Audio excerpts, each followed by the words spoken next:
right, so welcome everyone. I'm here with Ingrid Hurwitz, who lives in South Africa, who's going to tell us about the agony and the ecstasy of the Type 7 journey.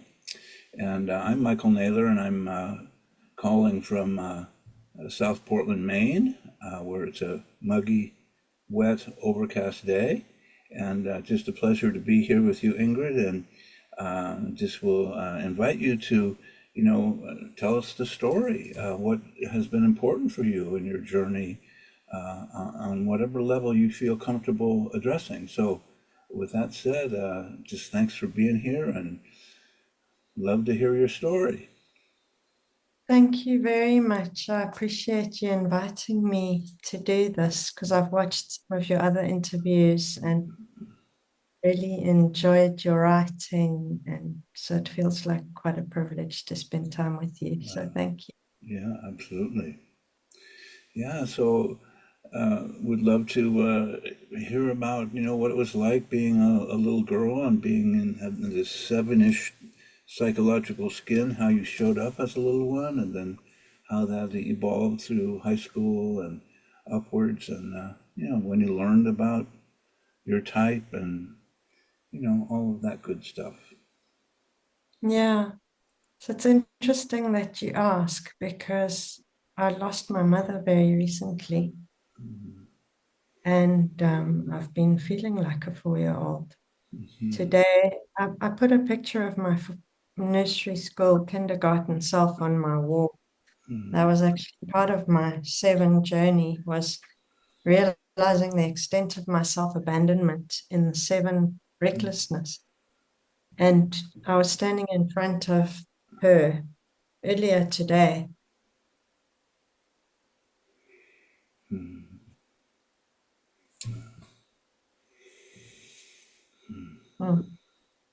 Just,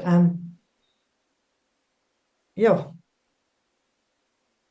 just kind of seeing her in the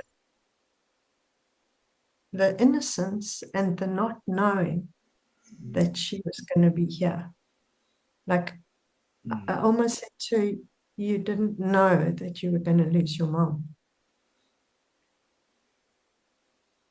Yeah, I hear you. It's a very, very difficult place right now. Like the the physical pain, it's almost like a rift valley has opened up inside me. Yeah. And just the very scary knowledge that this is not going away. I'm going to have to learn to live. Well, I don't like the word with this pain because it feels like the pain is bigger than me. So I feel like I have to learn somehow to live inside this pain because it's too big. And there's that sense, the 7 kind of panic of, I don't know how to do this. I can't. It's unbearable and I'm going to be in torment forever. So I'm like encountering my desperation to escape it and to find an answer for how to deal with it. The intellectualization. It's like, okay, quick, let me grab the Dharma. Or, okay, quick, let me grab Christian mysticism or whatever mental frameworks that I've accumulated to deal with existential fast planningness, the things that the head types can't face, the groundlessness. And Groundlessness. watching my mind thrashing around for something, and then it gets something for a second, and then that thing cannot stand up to this. It is a physical pain, and there and there's just this. I don't even want to say surrender because surrender sounds like a strategy. There's no strategy. There's nothing. There's just pain is pain, finished. No stories, no frames, no, I want to use some swear words. And even describing it in this way is creating a frame that is, it's so ephemeral, you know. Probably when I get off this call, I'll be lying on my face again, wailing. Yeah. So this is what's happening, you know. Yeah. Well, The last few days have been so disorienting. On Saturday, it was her memorial service. And I still can't even believe that she's gone. Never mind, there was a memorial. It's like this is not possible. I don't know how to, there's nothing that can assimilate this. You know what I mean? There's no tool. This thing is doing this heart is mm-hmm. through what it's going through, and I don't know what's coming next. So yeah, it's a very interesting process at a mental level to watch my tie absolutely falling short of, it's got no purchase on this. It's like, okay, well, this is useless. Yeah, powerful, powerful place. And I hear you, how you notice, like if I could find a strategy, maybe that would do something. And then it goes, nope, nope. And just when I've experienced deep suffering where the mind can't change anything, and it's just there as like a living entity in my heart. It often will feel like somebody drove a knife into my heart, and I can't. It's just Yeah, there.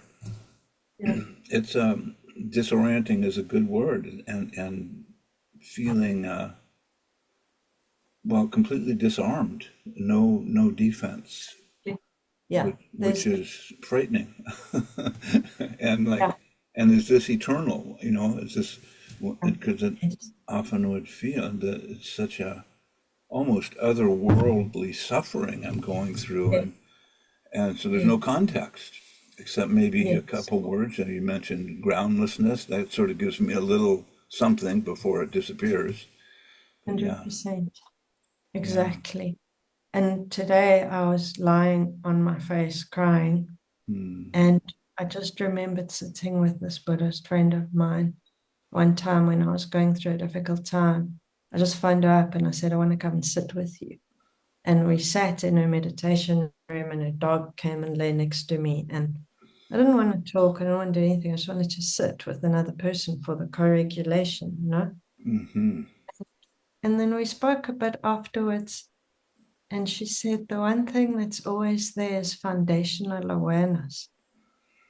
And that brought me such a release of ease that's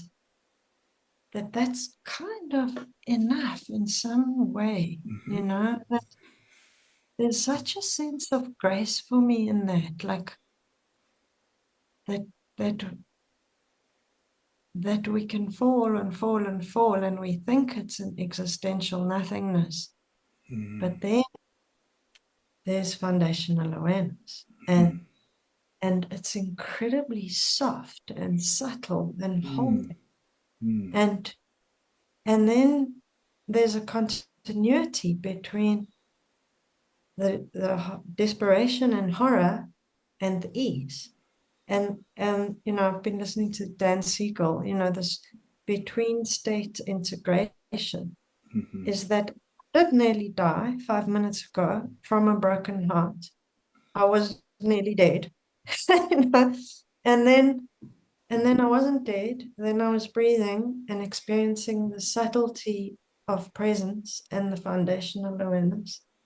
And now I'm here. And there's some kind of deep continuity, even if that sense gets completely overwhelmed by these tidal waves of grief or whatever it is that feels unbearable in the moment. Absolutely. No, Tom actually said something about that, it's like when you bring presence to the feelings that you notice they change. And just the fact that they move, just to kind of try and remember that is helpful for 7, because feelings make us panic. It's like, oh my God, what am I going to do about this feeling? I think it's like 6s are scared of their own anxiety. 7s are scared of any difficult feeling. Yeah, well, it sure sounds like the core fear is being nuked, just like overwhelmed, and it's interesting, you know, my experience was when I've been in really difficult places where I'm overwhelmed, but there's a somethingness that comes through. It's hard to put words on, but it's a quality of being held in a strange and new way that helps as I Yeah. navigate. I'll notice sort of going down into deeper and deeper and deeper cuts of suffering, and each time I think I will die at this level, and then I don't, and I get some ease, and then we go down again. It's like a submarine going, and just bearing with the fear and trying not to catastrophize around this could last forever. It can be very challenging. And I was just thinking in terms of talking with 7s that you've said that when they get triggered into deep pain, one of the fears is this will last forever. I will be stuck here in eternity. So I've got 55 different ways to jump out of this puddle. Yeah. But this time, nope, none of them work. So, Yeah. yeah. Yeah. It's very interesting because I think the inner work has created some sense of inner coherence that even if I couldn't escape it, I could kind of stay in it. You know what I mean? It's like that life is ephemeral, and I'm going to encounter loss again and again and again. Like I look at my cat and I think, oh no, like everything is so, the death of everything is suddenly so foregrounded. And I guess having to live with that pure truth, um, that truth is always there. So I feel like I do have the capacity to live with that truth. And even if it meant experiencing the pain of that truth all the time, there is some sense of like a coherence of being or transcendence or the somethingness. You said somethingness. I love that Mm, because the somethingness of the heart, I think, is kind of big enough, to yeah, to yeah, and yeah. there's grace. Let's say that again. There's grace. Grace. Well, For me, this unexpected grace. mm, Wow. It's just no, I was at my mom's bedside when she died with my son. And we were singing that hymn to her, Abide with Me. I don't know if you know it. Um, and we were standing and he was holding her hand and I had one hand on her neck and I was feeling her pulse. mm, And the last 2 verses of this hymn, she took a few deep breaths and off she went. She was gone. And I felt her last heartbeat with my own hand. wow. Was this? It was like an unbelievable light that came into the room. Mm, like the light of grace. I've never actually seen it before in a way Mm, with my eyes, but yeah. there was this there was this absolute wondrousness of Wow. it.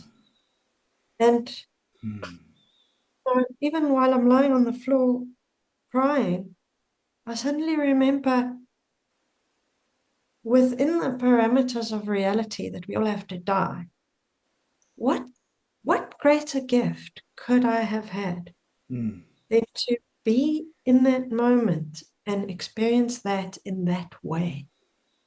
Then the mm, the the grace in that is beautiful. just overwhelming. So it's Mm, like holding this real balance between that's how much suffering and that's how much grace. And they same.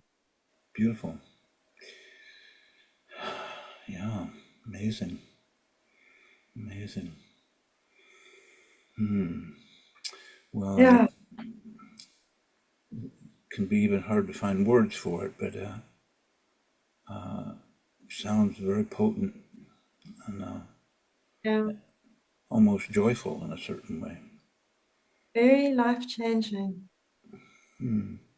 I think I'll probably be kind of assimilating that moment for a very, very, very long time. It's Absolutely.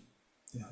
not something that you can kind of, okay, I've got it now and packaged, Yeah. Yeah. It's Well, it's like to me, it's like a spiritual transmission that came through. I don't know what your thoughts are on that, but that sense of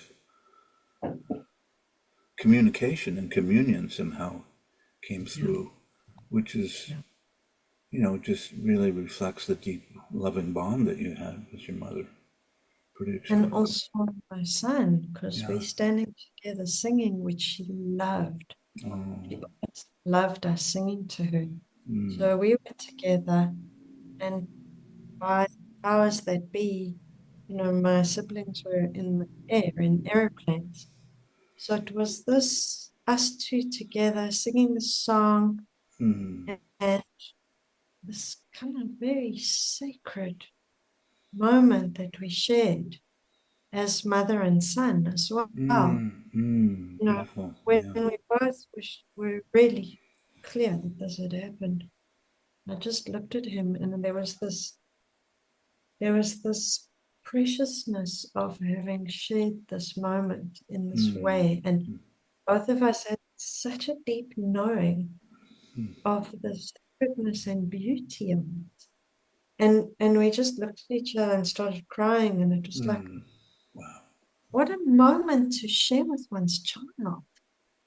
Yeah. It Beautiful. was, so this was such a weird mix of horror and Mm, reverence and awe, really. yeah. Yeah. Wow. Well, I appreciate your truth telling and vulnerability, and Um, 'cause it's a such a sacred moment, and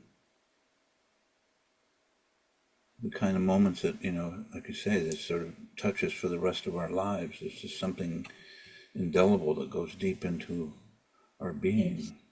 Yes. It's And like our DNA gets reconfigured or something. yeah. That's what it felt like. I felt like I'm ontologically like realigned or something. I don't know what you call it, but Yeah. my Yeah. mom used to joke because she was getting a little bit of dementia and delirium. And I walk into the room and she says, I thought you were dead. No, I'm not dead. So she says, did you get refurbished? And I feel like she was onto something. I've been refurbished. Yes, you have. That's amazing.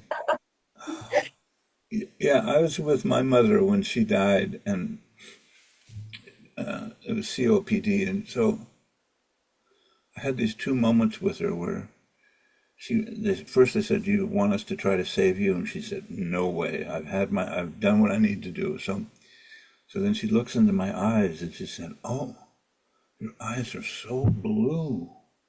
Have they always been that way?" I said, "As far as I know, yes." Wow. And then I slept in the room with her, and I got up in the middle of the night to go to the bathroom, and I came back, and she was about an hour away from dying, and she lifts up in the bed in the middle of the night, and she goes, "Boo," as if to scare, and then she falls back to sleep. I'm going, she's like a comedian on her deathbed.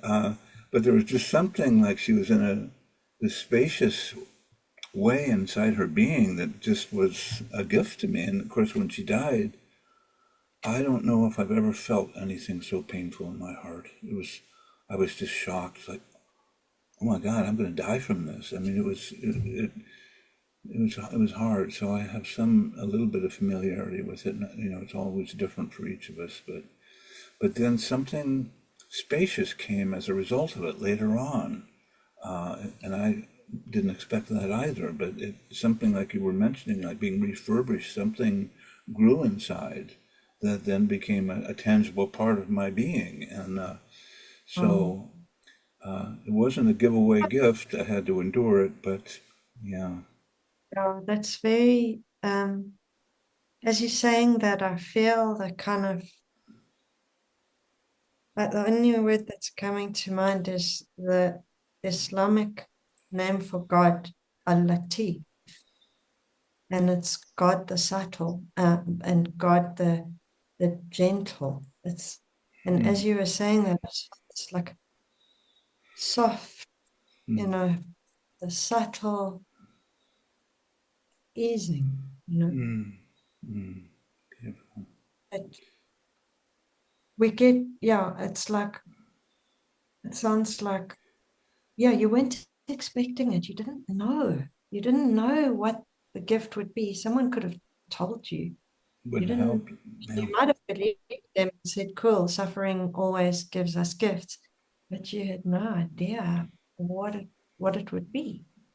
Yeah. Yeah. Yeah. Completely I've never experienced anything like it, and yeah, and as deep as the grief went, there was an abiding joy that also came from it. That not right away, but just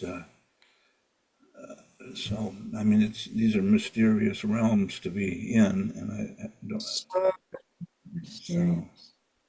Yeah. And we try to kind of articulate this, but we can't. I mean, I think Richard Rohr says, oh no, it's Brendan Graham Dempsey. I don't know if you know his work. He's a beautiful Christian writer about mhm. metamorphism. And he says, we can't express it, but we can't give up trying either. It shall I, you know. Yeah. Um, Hmm. or Well, I wonder, uh, would you be up for talking a little bit about what you were like as a little girl? Does that feel like a transition you're okay with? And just sort of yeah, like, you know, yeah, sure. your There seven. is a continuity to it. Mm, There, it's, um, yeah, so I remember like the shock of realizing I was conscious as probably about a 3-year old when I suddenly experienced awareness of awareness, like a flashbulb memory that I have. mhm. And I think it was my first existential crisis.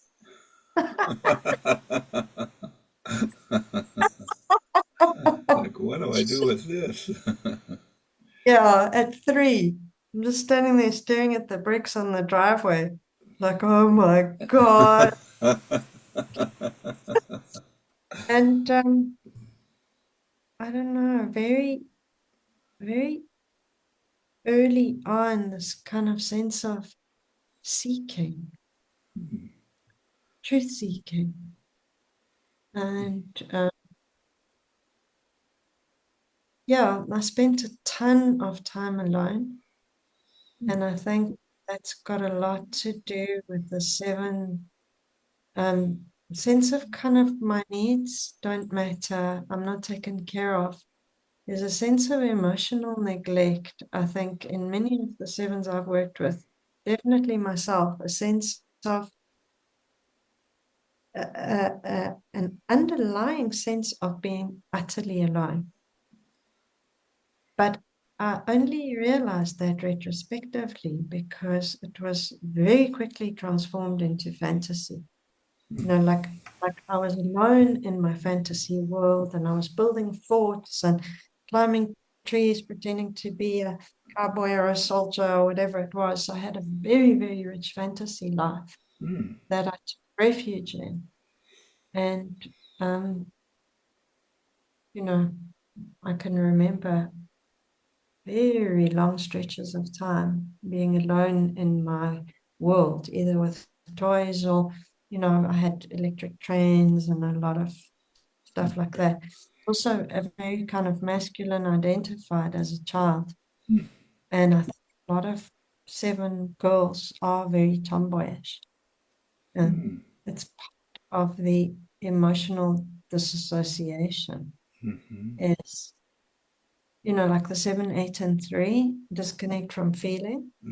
That's how do I disconnect from feeling? By going into a fantasy world that doesn't have a lot of feeling in. So it's not like fantasies of like playing with a doll, say, which has got an emotional dimension to it. Yeah. No, I hated dolls. I couldn't stand them. My games were very like martial and space travel and like very boyish games, weapons. So, so I see that as quite archetypal in at least in the 7 and the 8. There's a kind of disavowal of the feminine, a rejection of feeling. And my sister's an 8, and we both kind of saw my mother's vulnerability as weakness because she's very soft and like a self-praise 6. My dad, a very volatile, very aggressive person. So both of us kind of adopted an aggressive persona to disidentify from weakness. So, I think 7 and 8 both do that in different ways. So for 7, for me, it was recklessness, like daredevil and wild. So that recklessness and like 7's living experimentally, very much part of my coping pattern from young. So, Quite rebellious. so say that again about the experimentation. I didn't quite get that. That what I've read about sevens that I identify with and think that's true is living experimentally. So it's like, let me run straight in that direction, and if I smack my head into a wall, then I'll know that there's a wall there. So I've done it repeatedly, is Yeah. discover the truth by moving forward into Yes. something Yeah. and waiting until I hit the edges.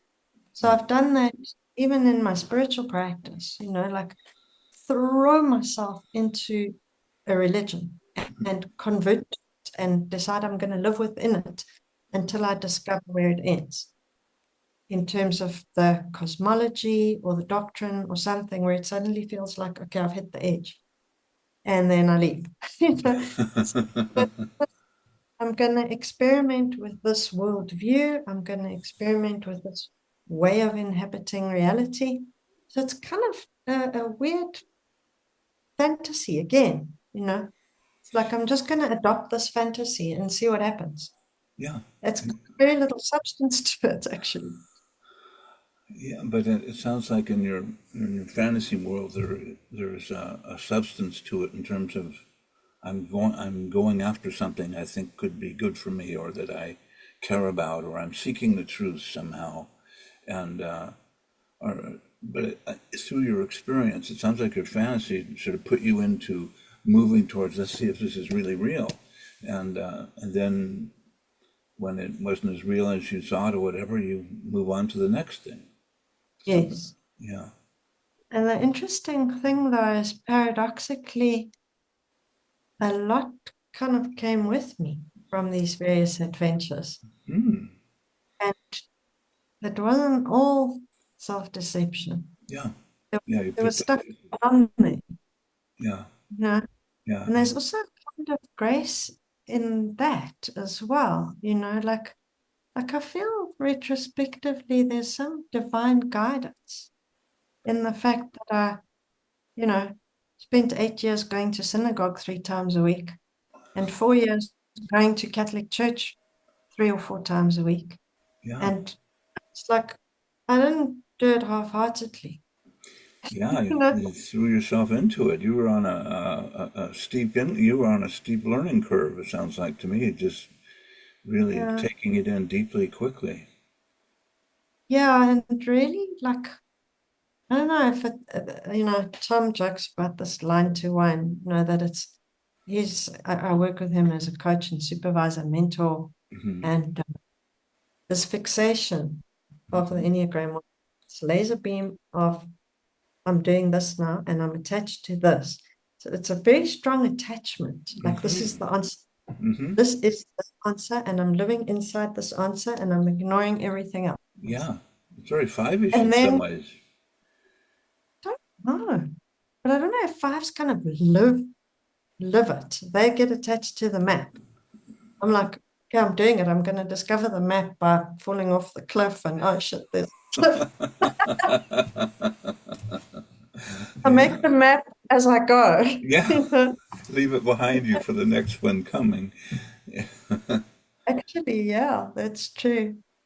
So yeah, that's what I mean by experimental, Mm. like I've been feeling this kind of inclination to go and live in Iran for a few months and explore Zoroastrianism. And I know nothing about it. And I have this repeating urge in my life to throw myself in the deep end of something and see Yeah. what happens. And Yeah. and that's very seven. And to sober up about that is a very helpful thing to see, okay, what is the underlying motivation? Is it to escape and just go into some novelty and excitement? Hmm. And what if I rather stay here and feel my feelings? Hmm. Yeah. Well, that appears to be one of the suggested strategies. But Don't you just but at the same time, I mean, what I always appreciate about sevens is they all the things they've gone out and done and experienced, and you know, I might dream about doing something, and then when the seven dreams about it, they go do it, whatever that might be. And it sounds like you've been really drawn towards spirituality themes, and yes, very much so. Yeah. so so I wonder where are you sitting with that today? Like, do you have a are you in between obsessions? Are you grounded in at home where you're at? Like, what's true for you now? I feel like that there's a kind of consilience that I'm increasingly discovering between traditions experientially. Mm, And there's different language for the same thing. yeah. And I love that. It's sometimes joke that I find the truth by Hadron Collider of paradigms. It's like if I take Sufism and I smash it against Kabbalah, then Yeah. what happens? Yeah. And then I discover, oh my God, they're both describing this experience. And that's what I take to be true. is Yeah. when I've had an experience and then I find language that describes it, and I think, holy crap, this person has had this experience the same as Yeah. I've had. Yeah. So that's my kind of spirituality, I guess, is I can go from a Sufi zikr to a Buddhist Dharma talk, and it Yeah. doesn't feel like different things, you know. I hear you. Yeah. Yeah. So, and I mean, I've experienced that.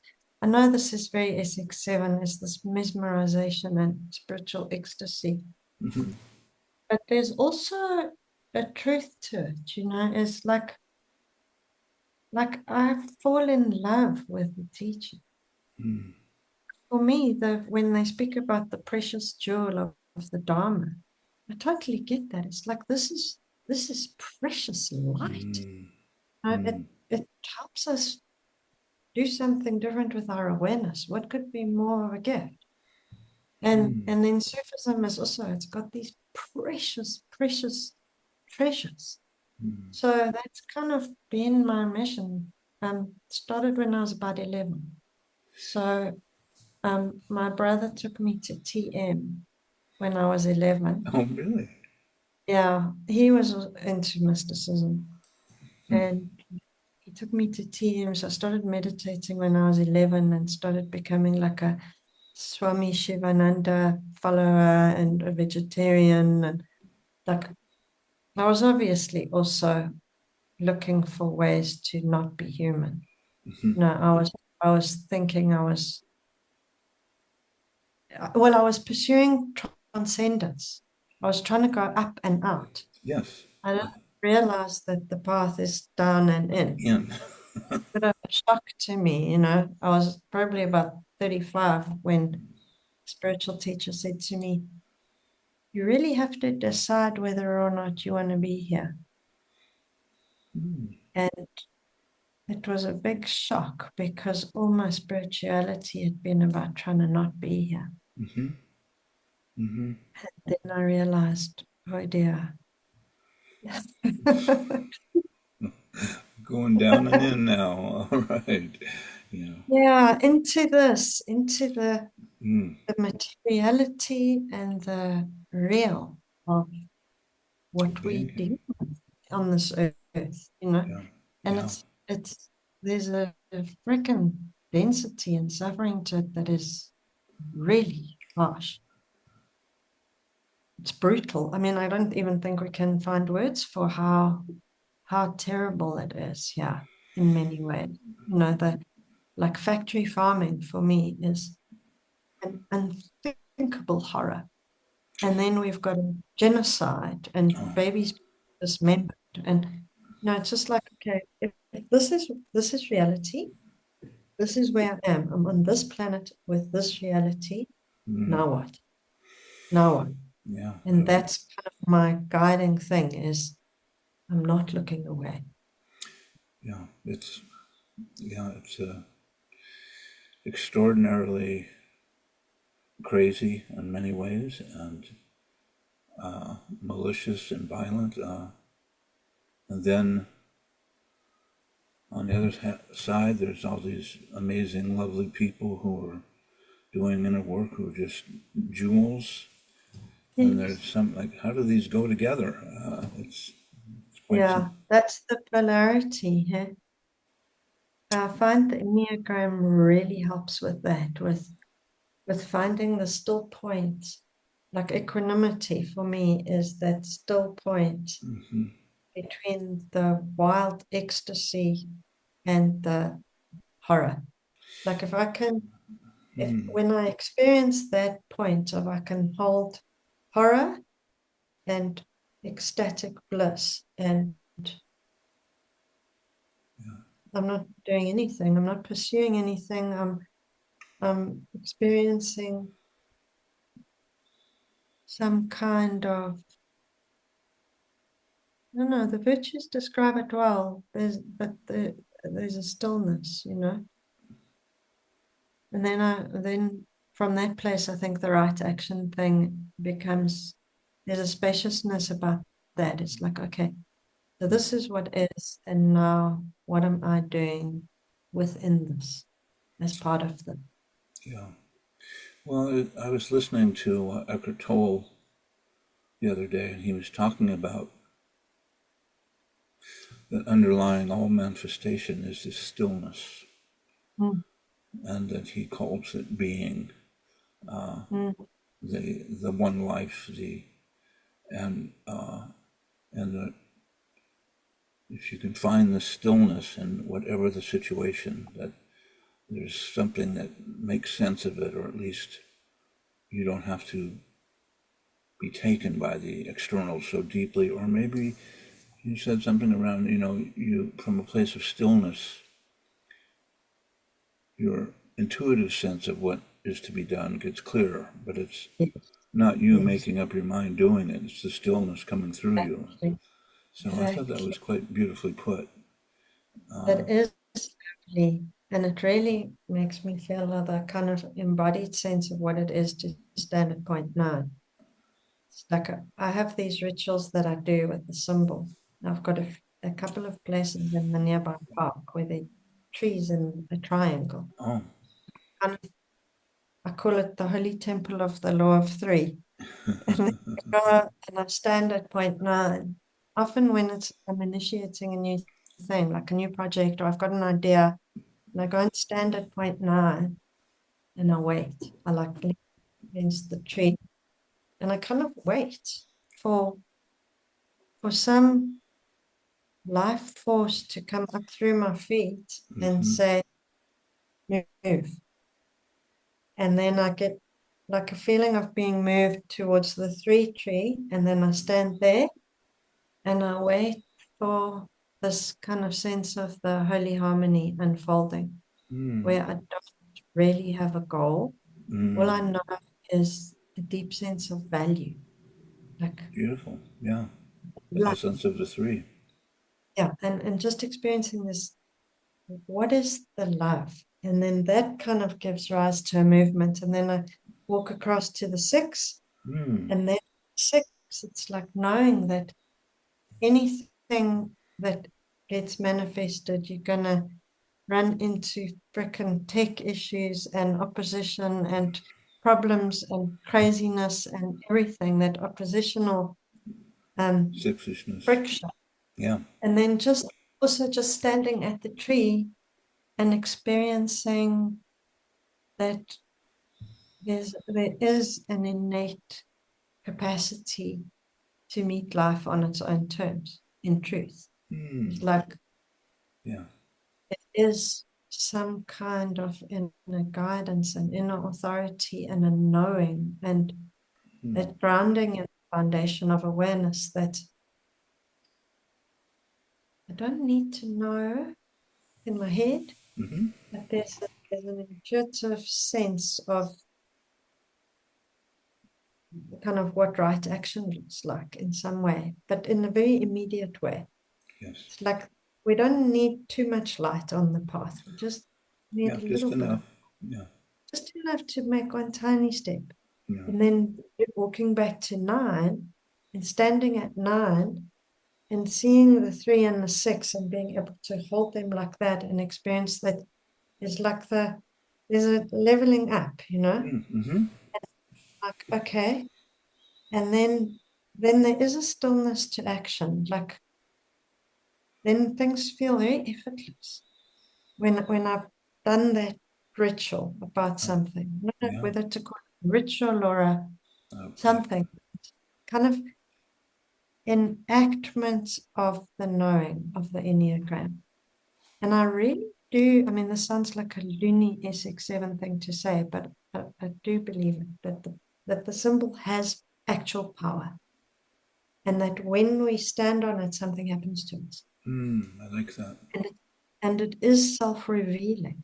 Yeah. Um, Mm. like if you go and sit on the eight, I've got all these big carpets. You can sit on point eight, and you look at the line to five, you look at the line to two, you see you have to cross the line between seven and one to get to five. It's like stuff going on, Mm-hmm. And if you sit there, the symbol kind of reveals itself. Mm. So find walking on the symbol and being with it, it, it, it, it does teach itself. Yeah. That's what I find. Well, sure, I can sure hear your intuitive capacity to work with the symbol, and that something comes through that's very palpable, and I really Comes, appreciate that it as a comes through. possibility. It Yeah, really does come through. I think it is about like a receptivity.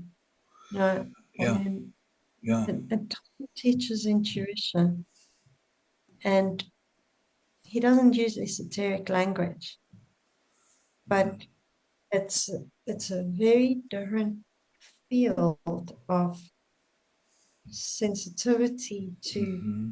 synchronicities and that second attention. It's like Mm-hmm. what's revealing itself to me right now, Mm. and, and like taking it seriously. That's kind of my way of engaging. Is if I walk through a restaurant and I overhear a snippet of conversation, like that was for me. You know, it's Mm-hmm. like it's like Mm-hmm. swimming in a different sea. And obviously the seven risk of all this is the super magical thinking. So it's like I'm walking around like that, but I also got to have my feet on the ground and remember to have lunch and that kind of stuff. Yeah. Well, you sound like you were on a spiritual path at a very young age, and Hmm. and that it's can be hard to find other travelers at those young ages. But it sounds like you were pretty successful in many ways, finding guidance along the way, and it sounds like your experience became your guidance in some way. Like you'd get a passion to go do this thing and just throw my whole being, just get everything out of it I can, and then go do the next thing. And they clash, and I take what's left over, and that's the truth. And Yeah, then here I go yeah, again. And so I can yeah. imagine that, you had lots of energy for this. And I often think of the Type 7 as being an Irish setter or a hummingbird. Irish Yeah, setters are like, and the not gonna hummingbird, stop. yeah, Yeah, and I can really feel that, how your attention would go there, and just, yeah, I like the term joyful visionary for the Type 7, that is this mhm, expansive visionary capacity, yeah, and what you have, which seems to be, when you have the depth and the emotional connection with yourself, and that's a big one for everyone really, but for the 7 who likes to sort of float above that graveyard of hurt, you've been nurturing that. And so when did that start for you, when you started to sort of drop down into your heart? 2015,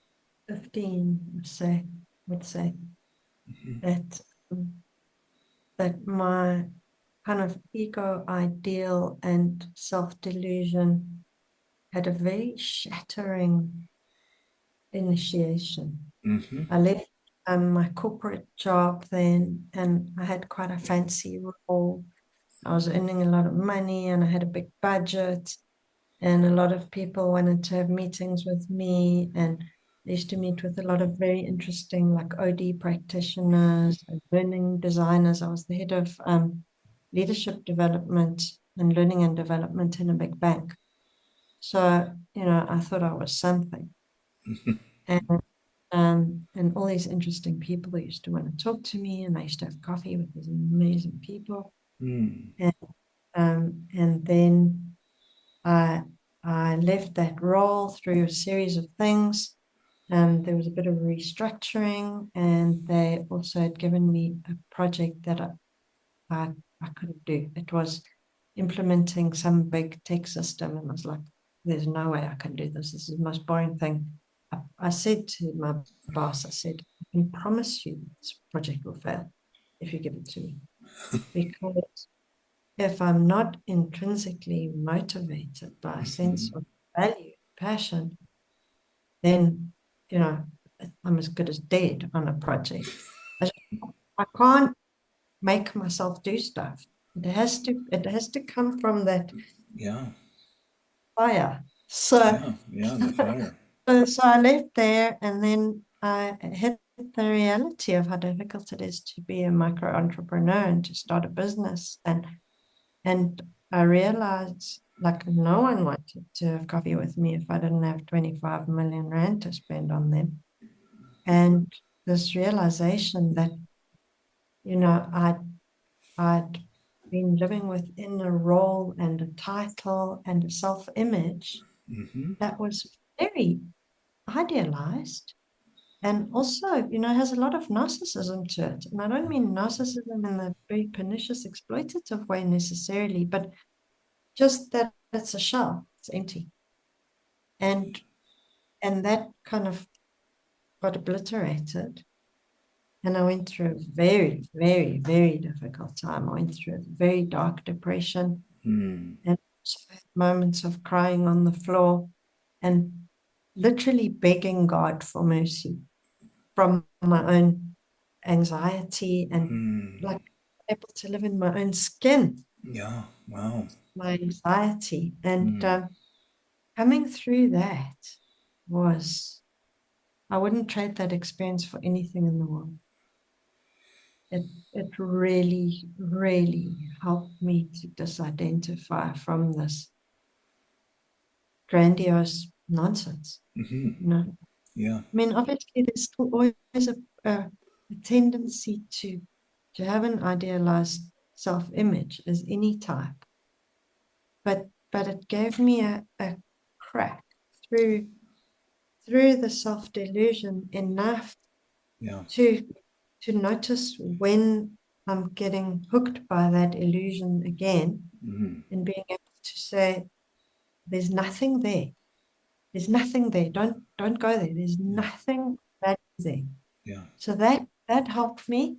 And then I had a ton of hypnotherapy as part of my training in hypnotherapy. And that teacher was just so brilliant at bringing the mind to the heart. Like he did a lot of processes with me where he said, take your awareness and bring it down that your heart is like a nest.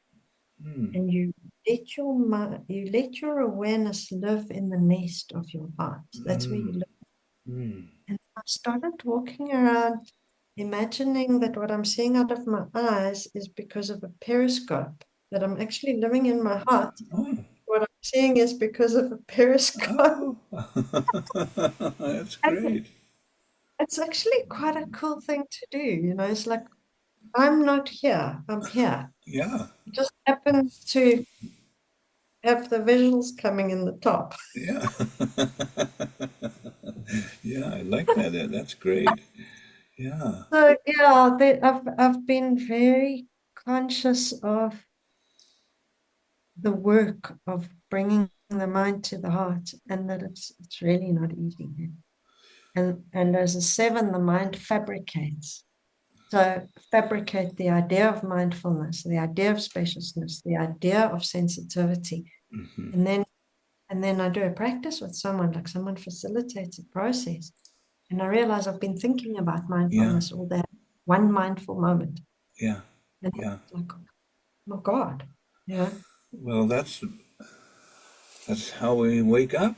It's a clumsy process sometimes, but yeah, just and I've been involved in the grief work for quite a few years, and one of the things that my mentor often says is this: there's a lot of people in the grief work who've never done it, but they imagine themselves doing it. So that's Yeah, about, but they for 25 years they're thinking the doing, and then one day they discover, oh my God, I've been here for 25 years in my imagination, and so isn't that it's powerful that ego imagination is it very powerful. is unbelievable. And Ichazo, in one of the Enneagons, he speaks about false imagination for seven and self-symbolization. Oh, I like false. Yeah, yeah. Holy crap. And then I went to a Buddhist retreat last weekend, the weekend before last, and the guy was speaking about false imagination and how brilliant the mind is at latching onto the Dharma, latching onto these Buddhist teachings and imagining spaciousness. Yes, yes. Imagine, like I can tell you all about presence, but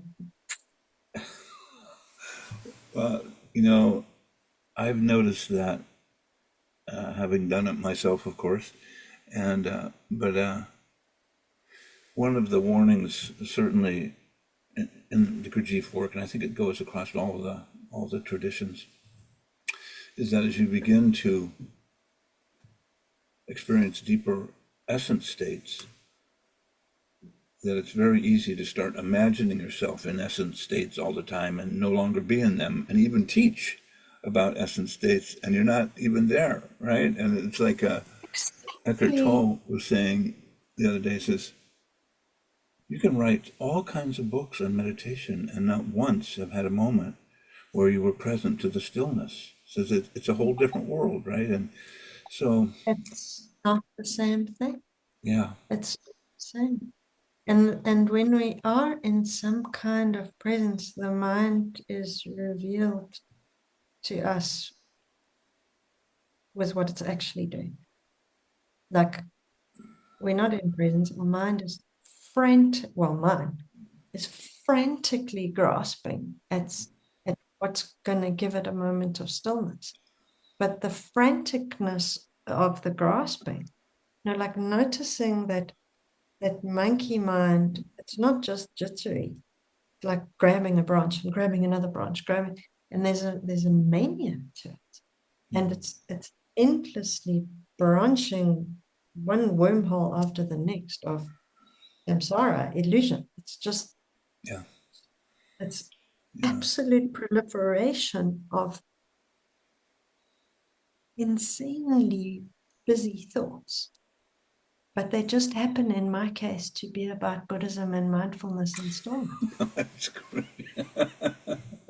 I've got a really good movie going on up here. Such a beautiful movie. I can't tell you. I'm living it. I'm in the TV show. It's great. It's Yeah. fantastic. It's a whole TV show about Zen Buddhism, and they're like beautiful gardens and what a joke. It's so funny. And when we suddenly notice the true quality of the awareness and how far it is from actual stillness, I mean, what can we do but laugh at ourselves? Yeah, it's quite humbling. Yeah, it's and laughing's a good thing. I have a Zen teacher makes this one joke. He says, you know, most people are 1% aware, but you know, we who have been sitting for 40 years, we're 2% aware. We're way ahead of them. Wonderful. So wonderful. It reminds me of this great dream I had once where my Tai Chi teacher, who's also quite into Taoism and Buddhism and whatever, he was giving me a tour of this monastery, all these people sitting meditating and laughing. And he said, what we do here, the whole purpose of this monastery is to learn how to not take ourselves too seriously. Absolutely. It's, And well, you know, the thing that's been true for me when I first learned about my type 4ness and saw the map that Don Riso had written, I thought, I'll be through this in 2 weeks. This is great. I've got the map. And then, as we say in the Gurdjieff work, yeah, after you observe yourself trip and fall 10,000 times, something will open up and you'll be more present for a moment. And yeah, it's slow work and humbling by nature. I mean, I understand why people don't dive into it, because I'm going to discover how I'm tripping all the time. And it's like, oh, I want to be a finished product, but not going to happen. And that idea of the finished product, I mean, that it's such a little security blanket that the idea that there is such a thing. Now, I guess that's where you and I would meet at one. Is The there's a finished, ideal. Yeah. and we're gonna attain this ideal and escape the now and Yeah. go somewhere else. Life is elsewhere. The frustration type. That's right. There's something better elsewhere for sure. Yeah. Well, look, Sure. we've been at this a little over an hour. Do you have anything in particular you want to say about the sevenness? I mean, we've been covering it through Mm. your inner life, at a deep level, and you've, in many ways, that's really a teaching, which I appreciate. But I don't know if there's more to be said. We could probably go for 3 or 4 more hours quite easily. Yeah, we could hang out for a long time. Yeah, for me, the Enneagram has been very accurate in terms of staying with what is, getting as close as to what is as possible. Mm, And through the fog of illusion of what is, but a kind of love of truth leads to a love of immediacy. So, yeah. and it's a very, a very embodied and what can I call it? A sense of like a, a gratitude for being, just for existing. There's that's enough. Just existing is enough of a miracle, Mm, and anything existing is enough of a miracle. The fact that there's such a thing as a molecule is enough. You can just die right now because you've had the experience of being. So that for me, when I have these moments of, it's such an overwhelming gratitude. Like it, it's vast. This vast gratitude for existence of existence. And that's found in the tiniest and most immediate micro moment. yeah. It's not anywhere else. It's Well, nowhere else. we would call that in the Risa Hudson school ecstatic appreciation of the moment, all that gratitude. And I, I have several beloved sevens in my life, and their ability to hold the precious moment as a miracle is just stunning. Or they have peppermint flavored toothpaste, the most amazing toothpaste. Would you want to Thank try you. it? Oh my God, it's great. Did that. Like sometimes I'll drink an orange juice and I'll say, oh, thank you, Jesus. I don't even realize that Yeah, I'm worshipful gratitude for yeah, this. yeah, yeah. Oh, it's I so have this guy that I sponsor as a seven, and he gets up at 3 in the morning and walks for an hour, and then he does meditation for an hour, because I said you got to learn how to sit still. And he breezes into a meeting at 7 a.m. and he says, "Michael, it's so good to see you. How many hours has it been? I just love being in your presence." And then he'll just go over, and it's like just that gratitude for the aliveness of the moment and the sense of communion, and which can go yes. from his toothpaste to his mouthwash, to his love of humanity, and it's just a seamless flow of gratitude.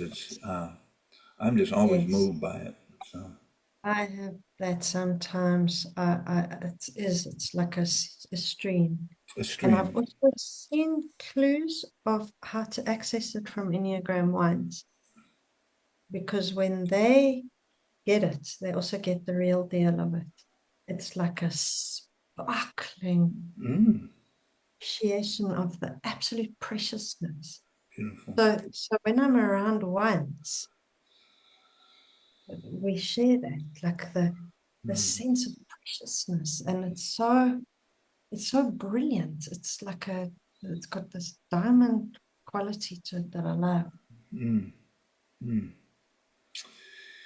Well, thank you so much for all the beautiful sharing Yeah, and just thank depth, you. depth and wisdom and sharing your heart, your deep heart, and just Yeah, thank you for making it possible, for making it so easy to just share. mm, As yeah. So I it's good. really appreciate your journey, from what I've read and what I've learned from your work, and Mm, I, I've really appreciated your writing. mm. Thank you so much. Thank you. It's really, it's really transmutes something. Mm, thank you. Well, much appreciated and just good to be with you. So I will You too. Thank you. I wish I could just give you a hug and say thank you so absolutely. much. We're going to have to meet on in this dimension at some point. So Yeah, one of the conferences or something. yeah, are you going to go to the one in the United States in July? I doubt it very much. I'm going to be in England because my niece is having a baby, and I'm going to be present for that and Yeah. helping her Okay. and stuff. Well, it'll happen, I'm sure, at some point. So okay. Well, I'm going to shut this down. Inshallah. Many blessings to you. You too. Thank you, Michael. Go well. Bye bye, Ingrid.